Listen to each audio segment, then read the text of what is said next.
Hey guys, back here, got the car back to the house with the help of Mike. We weren't able to do it over in PA because the weather was not permissible, but we've safely got the car back home with a spare wheel on it, and right now we're going to be fixing up the coil over in the front. Needs a whole new coil, new sway bar end link, new collar, and then we're going to get the PCV system hooked back up because I found out with the 4G69 it needs assist in evacuating the crank from the pressure, so we're going to get that hooked up. Right now we're going to lower the car down to its final resting place, 1 inch lower than it was. Hopefully it gets the wheel gap closed up, and we'll go from there.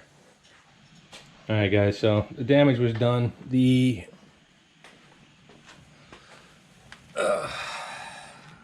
collar that holds the end link basically ate the whole inside of the tire. As you can see, it's all nice and bent.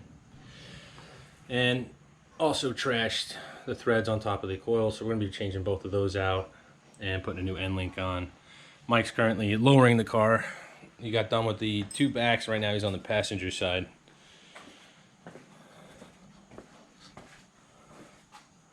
Working away. So after that, then we'll probably play with some camber, but just keeping you guys up to date where we're at. Alright guys, so just got done putting everything back together. We got the new coil that's on with the new collar, the new end link. Everything's tightened up and torqued. I torqued the end link bolts. The two bolts are to 40 foot-pounds, and the two bolts for your to your knuckle are at 230 foot-pounds. So, but everything's back together now. We just have to do a final adjustment to make sure the everything got dropped down. Mike finished up with the other 3 tires plus this one, so the car should be sitting an inch lower all the way around. We're going to put the tires back on, drop it down, check the height, and go from there. Alright guys, so me and Mike finished up for the day. Got to get him back home. We buttoned everything up. Everything's level. We dropped the whole car down 1 more inch. The downfall we ran into was, I guess, moving everything around. The connection point for my transcooler was leaking. We got that tightened up. Ended up breaking the wiring for my thermostat in the car, the gauge. So that we have to solder and get that fixed. But bonus side is we got the check valve installed on the catch can. So that's the Vibrant 6AN check valve hooked up. That way the car will actually idle now.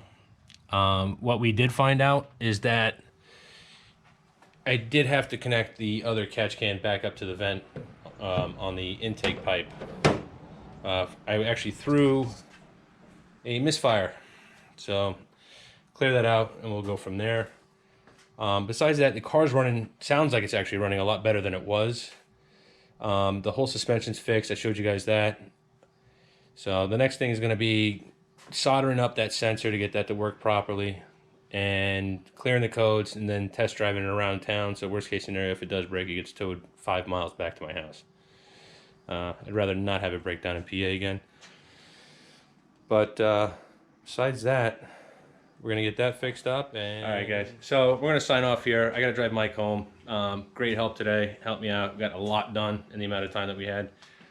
Everything is going great with the car, being that it's home. Big step. The things that we're going to fix, it's minuscule. I did talk to Alex. Supposedly the turbo set's done. Gonna be waiting for that to actually, you know, give me a shipping confirmation, and we'll go from there. We do have to wire up. We did wire up the boost gauge to the vacuum box manifold, and then I gotta hook up the hazard light switch, and that stuff that's gonna take a few minutes. I'll get that done during the week, not a big deal. Hopefully we get time to get down for cars and coffee. And besides that, guys, just thanks for watching. I also want to thank Mike one more time. No problem. You guys, thanks for watching.